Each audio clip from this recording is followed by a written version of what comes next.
It's a perfect segue into guy. Drew Gooden. Sorry I haven't posted a video in a while. I went to Europe on vacation, but we accidentally locked our keys in the car, so we had to swim back. Boy, are my arms tired. Oh, come on. That's the best you could come up with? It's been like 2 months, man. You suck. Ah, shit. In case you didn't hear, the Writers Guild of America went on strike this month for the first... Good meta commentary. I like that.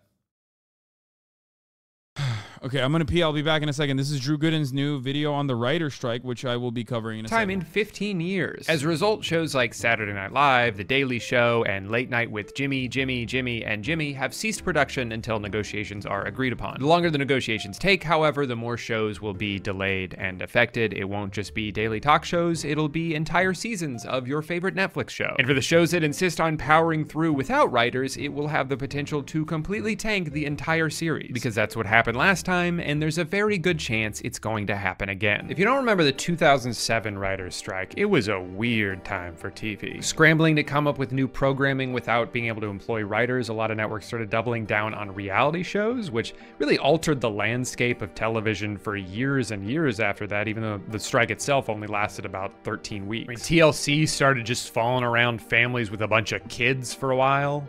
That was kind of weird. The Apprentice went from being nearly canceled to one of the most popular shows on TV, which I'm sure didn't have any political ramifications about 9 years later. But maybe worst of all, they started airing Price is Right at night. A lot of scripted shows at the time basically imploded from the strike. Seasons would be cut short, or instead they'd just try to keep on making them without the writers, and that was usually a disaster. The one I personally remember being affected the most was Heroes. This show was so fun to watch when it first came out. It felt like a big event that like everyone was tuned into. But starting out, it was very similar to Lost's first season, where you've got like this huge ensemble of characters, and as it goes, you kind of spend each one episode fleshing them out each individually, and you start to realize how they're all intertwined. I remember the finale being like hinted at from the beginning, so you kind of knew where everything was going to converge, but you were still fascinated just to see how they would get there. No, Heroes! Also, the main villain of the show could cut people's heads open by pointing at them.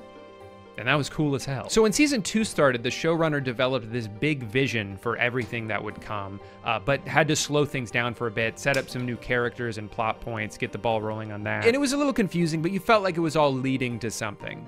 Until the writer's strike hit. Suddenly they have to scramble to condense 12 episodes into a 2-part finale, and what was already a little bit of a mess only gets 100 times messier. All of the momentum the show needed going forward was gone. A lot of these new characters got so little airtime, but then became integral to the story, and in the dust was left a show that ultimately survived the strike, but never fully recovered from the damage. Most movies weren't affected nearly as much as scripted TV was, but the ones that were hit hard. Quantum of Solace was shot with very little script, and obviously no writers on set, so they just had Daniel Craig improvise lines that he thought James Bond would say, and you know, we'll fix it in post. They did not fix it in post. Transformers Revenge of the Fallen began filming with no script, just a 14-page outline written by Michael Bay himself. What? What the fuck? Yo, I did not know that. Oh my god, they made such fucking dog shit, dude. That's crazy. Michael Bay was like, I don't need a script. It's just explosions anyway. Knowing Transformers, 14 pages actually kind of seems like a lot. I can only assume he was using a really big font. But as rough as things got for the movies that bombed and the shows that got canceled, these failures were ultimately necessary for the Writers Guild to win, because they were able to prove the value that they had to companies who seemed to think that they didn't have any. All it took was hundreds of millions of dollars in lost revenue for Universal and Paramount to be like, wait, if we don't have writers to write the shows, then we can't make any shows. Why do people keep saying new internet historian? Internet historian came out with a new video? Really? Why are people saying that? And then we can't make any money off the shows? Why didn't you explain it to me like that in the first place? So eventually their demands were met, the strike ended, and the producers and writers lived happily ever after. Until like 12 days ago. The WGA is striking again with a few main bullet points. They're trying to stop production companies from continuing to shrink writers' rooms. They're fighting to be paid residuals for streaming shows rather than just a day rate. And they're fighting to keep AI out of the writer's room altogether, because as much as Silicon Valley tech bros look at ChatGPT with dollar signs in their eyes, it completely undermines writers and really the entire point of art in the first place. Not that that matters. So one of the biggest differences between this strike and the last one is that a lot of the demands coming from the writers are in regards to streaming services, which for years have been treated by Hollywood as like this fun little side thing that, you know. Pretty fire for Drew to make this video, by the way. It's unique, it's entertaining, and it talks about the fucking writer's strike. I mean, what a fucking G, dude. What a ledge. What a fucking ledge. Absolute ledge, yeah. Fucking hell.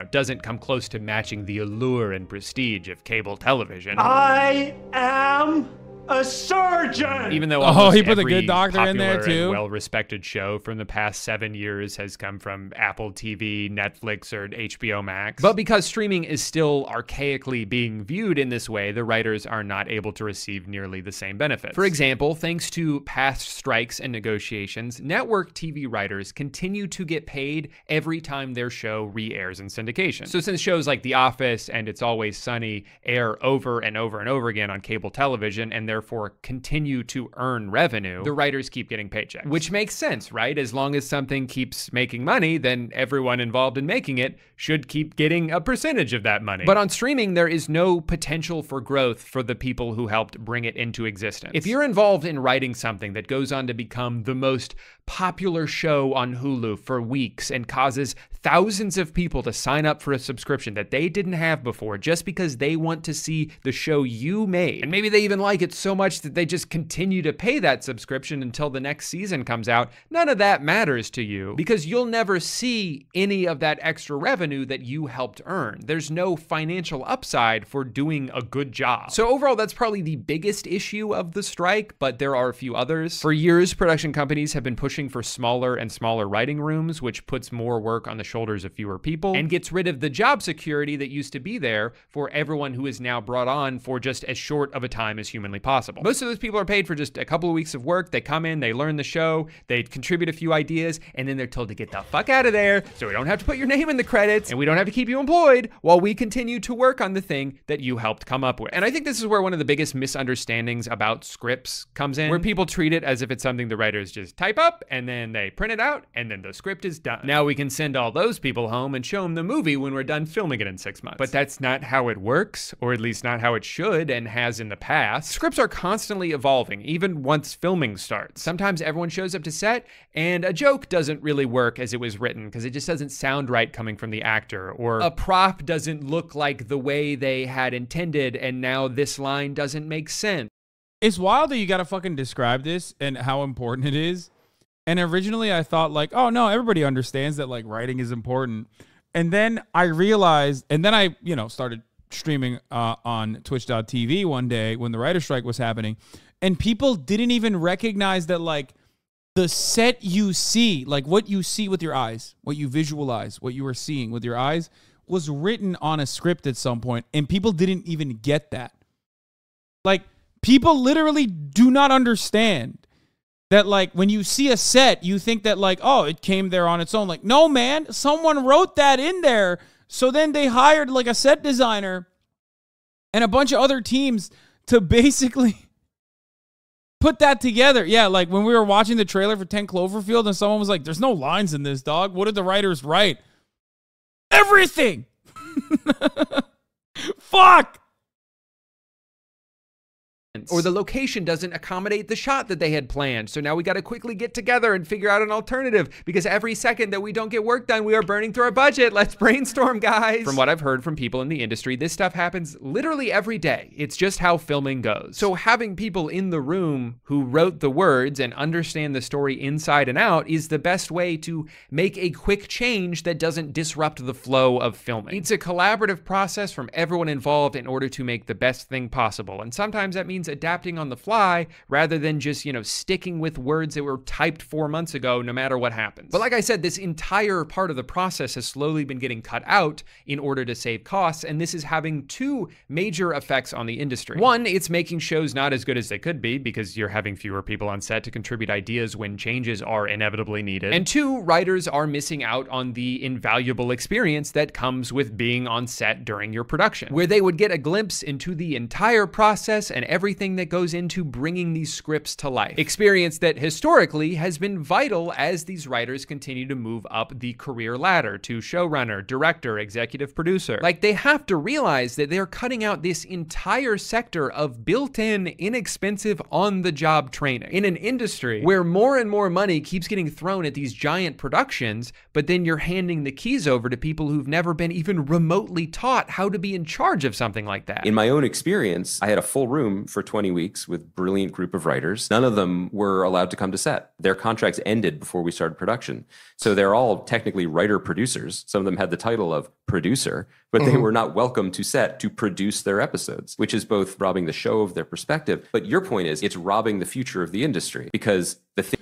What's so funny is that a lot of those guys are like copywriters with blue check marks, talking about people that direct and come up with the entertainment they enjoy. Bitch, you're a writer. You write shitty marketing type. You're not better.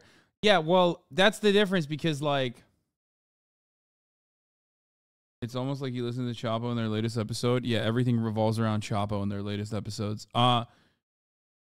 So the thing is, I mean, I love Chapo. They're my friends, but, like, come on now.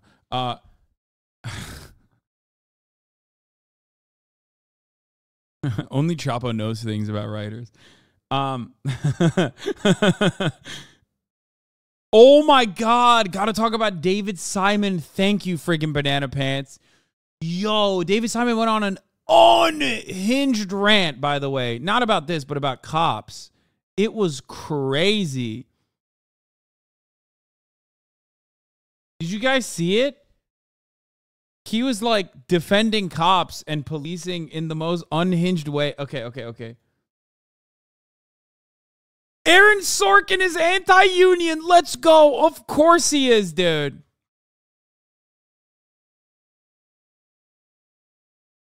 But a union makes sense when people have more power as a group on having shared credit, just right process on the strike. I'm also one of the 9% of the Writers Guild who did not write the vote to support the strike. Let's go. You know, of course Aaron Sorkin is anti-fucking union, dude. Of course he is. 2010. Let's go, baby. Let's fucking go, dude. Of course he is. God, he is so unhinged. David Simon supports the strike at least? Of course. David Simon supports the strike, and he also supports... David Simon is responsible for the best anti-propaganda media that is available for public consumption. And I find it truly hilarious that he spends so much of his time on Twitter defending cops now.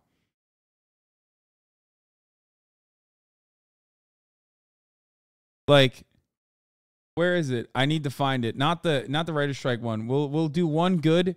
We'll do one good David Simon on the writer's strike thing, and then we'll do one on him defending cops. Okay. So Richard Hanania, who is a fucking absolute freakazoid, okay, wrote this. I don't have much hope that we'll solve crime in any meaningful way. It would require a revolution in our culture or form of government. We need more policing, incarceration, and surveillance of black people. Blacks won't appreciate it. Whites don't have the stomach for it. So he just wrote that out loud, which is like insanely racist, right? I mean, absolutely unimaginably racist. So Jeet here turns around and says, this is what all Law and Order people think, but most aren't honest enough to express it publicly, right? David Simon saw that and said, hey, what's up, guys? I'm David Simon, the writer, director of The Wire. Hey, what's up, guys? I'm David Simon. I wrote and directed some of the best anti-cop videos you have seen. I did an incredible rendition of the original work of journalism coming out of Baltimore on We Own the Night is what it was called. I've talked about this a lot. Hey, what's up? And I love cops. Hello. He worked on, hey, what's up? I'm David Simon. I worked on the Baltimore Sun City desk for 12 years and wrote Homicide, a year on the Killing Streets.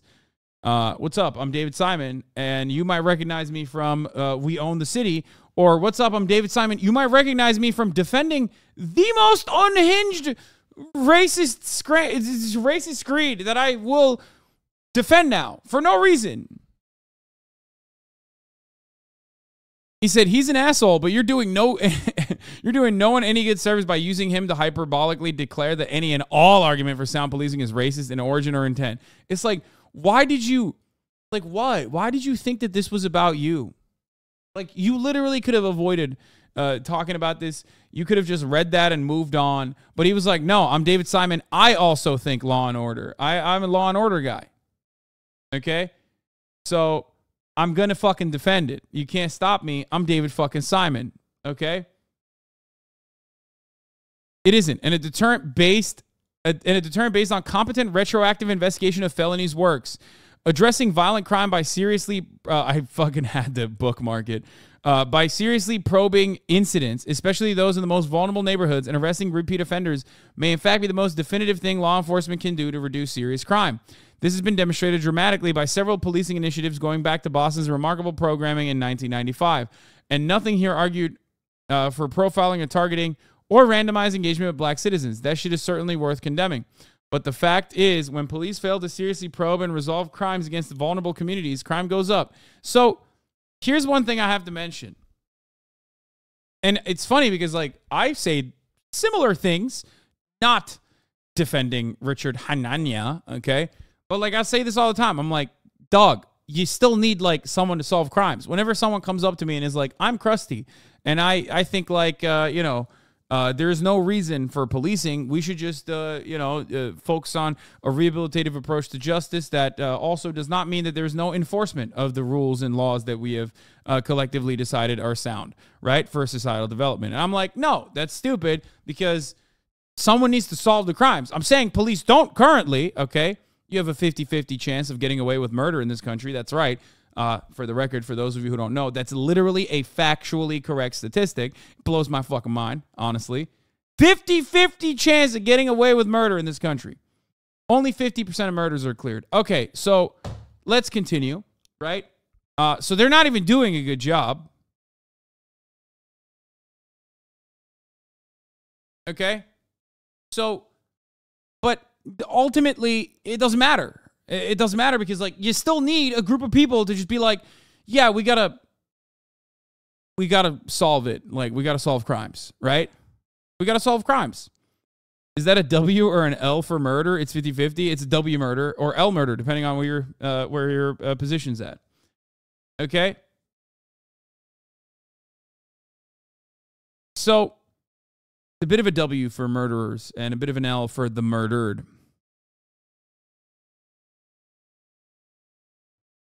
So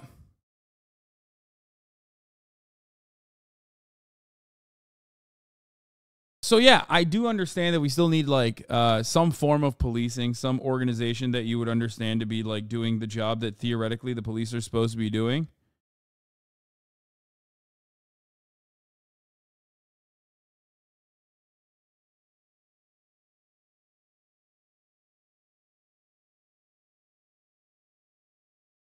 Hold on one second.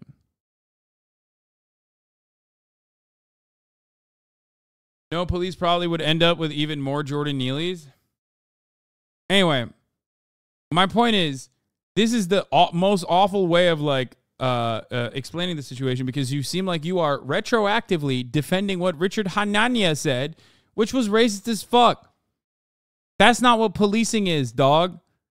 He's not talking about like, not a single part of this is talking about like solving crimes in, more marginalized communities. He's literally saying over police and occupy black neighborhoods. Like he's not even hiding it.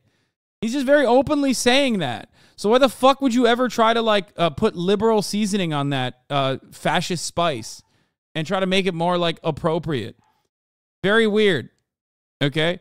Just because the institution is corrupt doesn't mean we can't fix it, dumb. Wait, first of all, I did not say that. I don't know how we would fix policing as an institution under capitalism, but, but it's ridiculous to act like, it's an easy solution or something. Okay.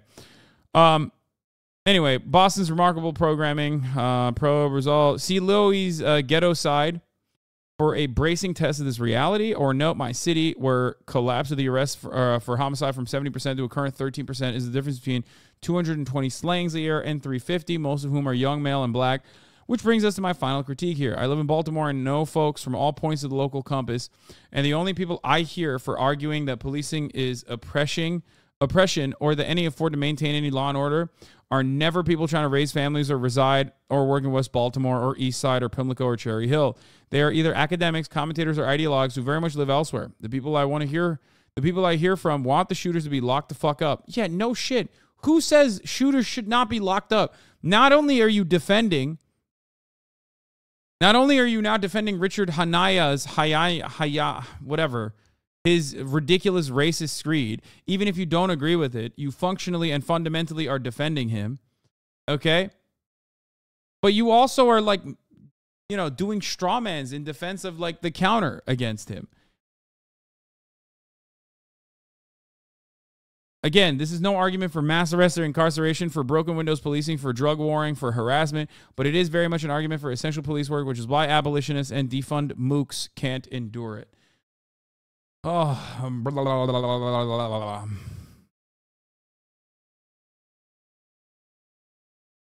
You and I have such different bookmarks. It's gay as fuck for a man to say he's craving anything. Okay, but this is like facts, though. It is. What are you craving? Craving some dick? Exactly. That's what I thought.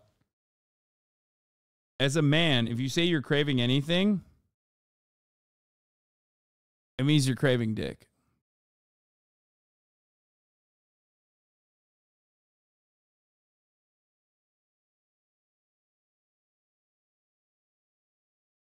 True.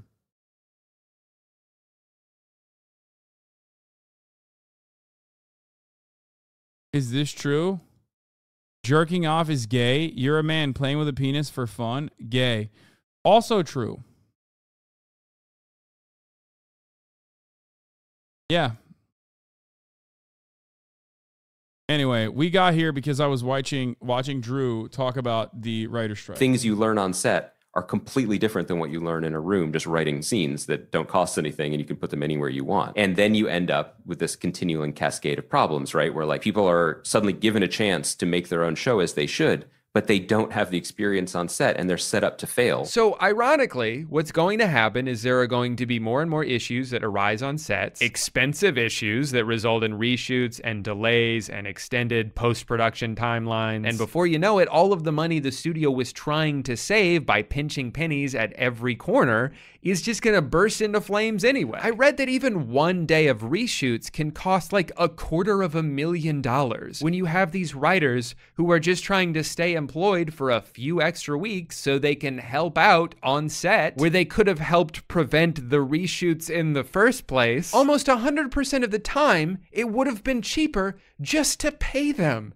It's so stupid. You've got the real-life embodiment of Kendall Roy out here making business-first creative decisions that make shows worse and then lose money anyway. So, in my opinion, everything the WGA is fighting for is more than fair. Everyone deserves to be paid what they're worth, and there's absolutely no reason in this situation to be rooting for the CEO of Warner Brothers who can't even seem to figure out what they want their app to be called. And yet, even though to me it seems like a no-brainer thing to support, that hasn't stopped some of the dumbest people on the planet, Twitter Blue subscribers, from sowing discourse. Like there's this weird thing where people seem to assume everyone in Hollywood is filthy rich just because the industry they're a part of is. But on average, writers are earning less than they did 10 years ago. Writing jobs don't last nearly as long as they used to because seasons are significantly shorter now, and no one wants to keep the writers around once they feel like their job is done, even though it's not. In the past, residual checks from previous gigs would keep them afloat in between jobs, but without that, a lot of them are having to deliver Postmates and find side hustles just to make ends meet. But then you've got these people who are salivating over the idea of spoiled Hollywood writers finally getting a reality check. Good riddance, Hollywood losers. Or should I say Holly weird? Who even needs human writers anymore? Just have ChatGPT do it.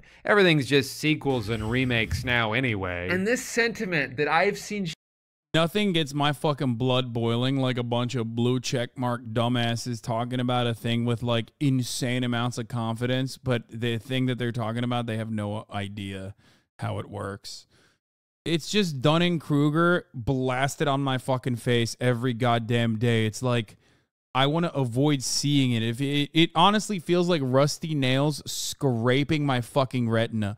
Every single time I turn on Twitter, they're literally everywhere. They're like popping up left and right. I'm like, stop! At first, I thought it would be funny because I love looking at stupid shit, okay? Like, I love looking at unhinged screeds, right? You know this. I've talked about how creative the writing is in, like, disability activist Twitter sometimes, where people will just, like, say some incredibly wild ideas that I've never even seen before. I truly think that that's unique, and we should appreciate it, like the Tumblr style woke screeds. I think that that's where writing is, right? That's where creativity is, as long as you don't, like, take it seriously, which a lot of people do, okay? Anyway, I love that shit. So I thought Twitter was going to be like that with Twitter Blue. No, these guys are just fucking stupid, dog. They're just, like, insanely fucking stupid and think they're so smart. Yeah, see? Chad is doing it already. Walkable cities are fat phobic. Incredible. Give me that take. I want to fucking inject that directly into my fucking veins. You know what I mean? That's the type of shit I love, okay? The problem with it is that Twitter weirdo game is pay to win now. It's not for the love of the game. Yeah, exactly.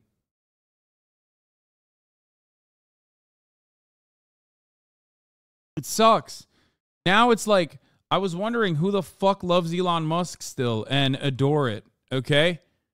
I was always wondering who the fuck are his, like, insane fan base. And now I get to see it every day in my replies. Because all the blue check marks that paid $8 to, like, let everybody know how fucking stupid they are seemingly can't shut the fuck up. Shared by hundreds of people online is so infuriatingly stupid. Number one, if you're in support of a company replacing thousands of jobs with one single AI program, you are anti-worker. You are only supporting the billionaires in pursuit of screwing over everyone possible in order to maximize Dialectics, baby. their wealth. Now, I understand that you don't give a shit because you don't see any value in creative jobs and think that everyone who complains about it should just go into a real line of work. If you didn't want to get replaced by AI, then learn to code. Disregarding how joyless of an outlook this is to have on life, one where no one gets to make art or do anything they're passionate about, and we should all just be typing code all day while computers get to do all the fun stuff, what makes you think only writing jobs will be replaced by AI? They're not gonna stop at the job. Twitter isn't a human right, though. It's kind of shitty of Elon, but the main issue is with Turkey. See, this is the other reason why I'm not, like, reeling too much from the impact of Twitter. Because all the weirdos that, like, completely misunderstand what I'm saying or bring up a point that is completely unrelated to whatever the fuck I just said, that want to come across as, like, super smarmy, can come and find me directly and deliver me the blue checkmark replies on my Twitch stream. Like, I never said Twitter is a human right. You know, you just, like, brought that in yourself. I don't know why you brought that in. I think you just wanted to talk about, like, the Elon Turkey thing. So that's why you, like, thought this would be a good segue. Meanwhile, the best segues come at the top of the hour when there's a 3-minute ad break. And if you no longer want to see those ads, well, then all you need to do is subscribe, which you can do for $5 or for free with the Twitch Prime by connecting your Amazon Prime account to your Twitch account, where you get one free Prime subscription a month. Use it on your favorite broadcaster. You know, that you don't care about, they're going Speed to Razor, replace thank you for the all 10 of gifted the subs, jobs. allowing 10 should people be to no in longer see support the of ads. any Mr. workers Rabbit. who are fighting to prevent this from happening, but you seem to be so distracted by this one tree that you've yet to notice the forest you're standing in. Number two, the idea that everything is just a remake or a sequel now anyway, so it's not like these writers are even coming up with original ideas. Yeah, there's a lot of rehashed IPs in Hollywood. Guess what?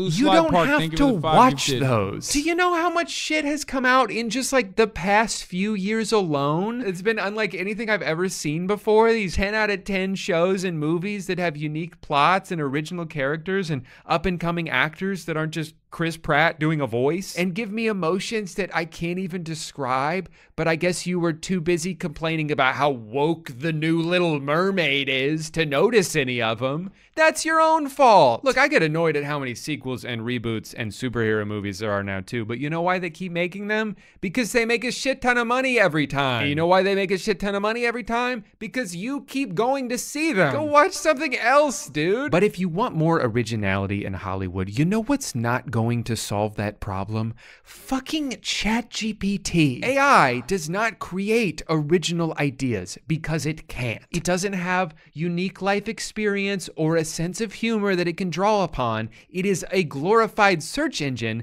that just plagiarizes a bunch of elements of already existing human creations and regurgitates it onto a Word document. Can you believe this entire trailer is AI generated? Yeah. Dude, I'm sorry.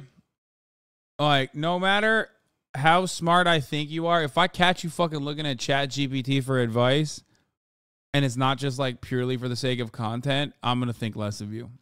Okay? Like, people do that for content. Okay? People do that for content. People do that for content. And that's fine. I have done it for content back in the day. And I will probably still do it for content. It's like having a little friend for your search engine, right? But like, if I catch you fucking being like, here's a life decision, ChatGPT, what should I do? Or like, I don't know, fucking things that you could come up with on your own that you think ChatGPT will do a good job. When the motherfucker lies all the time to fill in the gaps. Okay? You're a fool. That's it. Yeah, I can actually, because this shot is identical to one that already exists. Also, it looks like crap. And on the topic of AI, which is only a small part of the strike, but it's what a lot of these dumbasses are pointing to try to devalue writers and people who create art. To me, it's almost not even a matter of... Ethan was doing it ironically, but now it's become a real... What? What is Ethan doing? If I'm away for one fucking week. What is he doing? He's asking...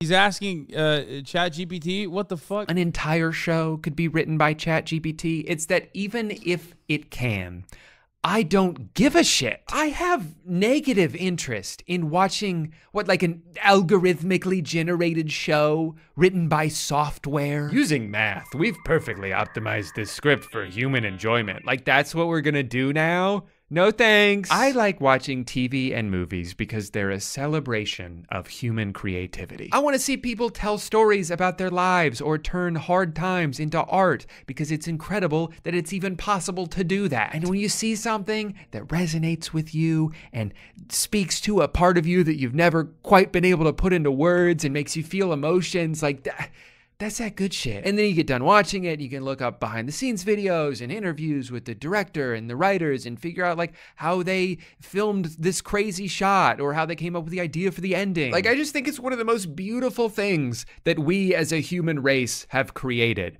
And I can't even relate to the mindset of someone who's like, yeah, but my computer could do all that. Like, I have nothing in common with that person. And to the people who treat every writer like they're the scum of the earth because they didn't personally enjoy one show, I don't think you realize that a lot of the changes that have been taking place throughout the streaming era, you know, the things the union is striking against, are contributing factors as to why you might not like a show as much as you used to. If there are fewer writers in the room, then the writers they have get stretched thin. If writers aren't paid to be on set while they're filming, then the shows are going to suffer. But most importantly, if someone can't afford to pay rent from doing their job and they have to waste all their time and energy on side hustles just so they can barely afford to eat, they're not gonna do as good at the job. And that goes with any industry. Obviously, if you take care of your employees and give them all the conditions they need to succeed, the work will be better. And then when the work is better, more people talk about it and it makes more money and then everyone wins. It's so simple. Whenever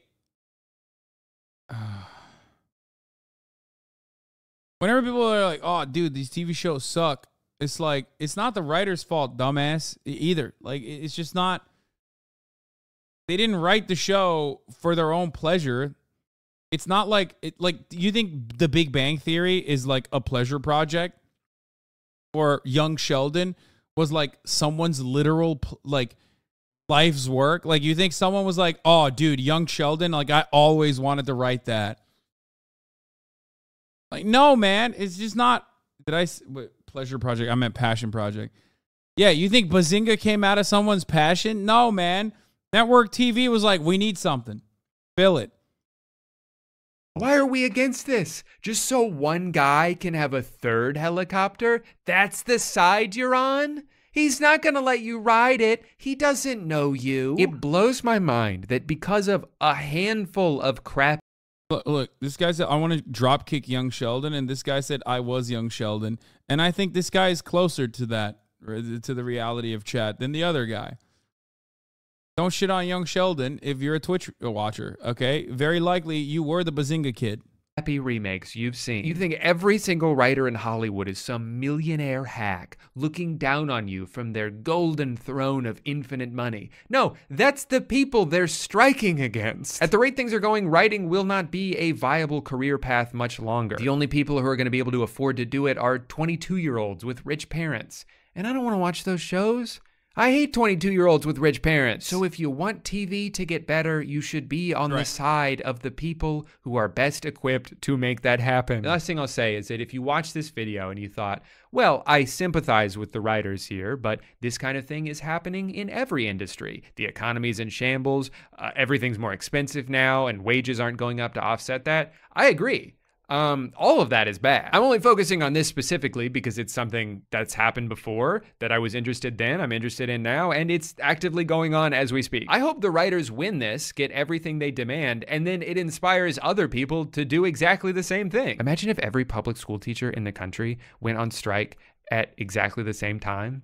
Society would crumble in like an hour. Their demands would be met instantly. It's a perfect crime. Anyway, thank you so much for watching this video. I'm going to put a bunch of links to Twitter threads and news articles and podcasts and things that helped me write the video. One thing in particular, there's like a 7-page document written by a showrunner named Eliza Clark about how to be a writer on set, coming from someone who has years of experience being a writer on set. And I thought this was fascinating, like a really insightful look you don't normally see into everything that goes on behind the scenes. How many decisions need to get made, how many people are involved in making those decisions. I don't know, really interesting stuff. Anyway, I didn't post a video last month because I was gone and I got a mortgage to pay. So please enjoy a word from today's sponsor. Hey, don't click off the video. Hey, so I've got a secret, and it's about my wife. At around the same time every night, she turns to me and she says, Drew, I'm hungry. And I'm like, again? We just had dinner yesterday. It's like this never-ending thing with her. We'll eat a meal together, everything will be fine, and then the next day it's like, what, yesterday didn't even happen? Did you forget? For years I was struggling to keep up with her insatiable appetite. I mean, where I come from, we have one big meal a year and then we sleep through the winter. I was about to lose my mind. Until I heard of today's sponsor, HelloFresh. To put it as simple as possible, HelloFresh is ingredients in bags in a box that gets shipped to your house and then you cook it into food. I don't have to waste any more time going to the grocery store figuring out what I'm gonna feed my hungry wife. Did you find everything okay, sir? They always ask, seemingly unaware I'm still in the room. I just have to fucking set up stuff in the behind the PC. Okay? Apologies.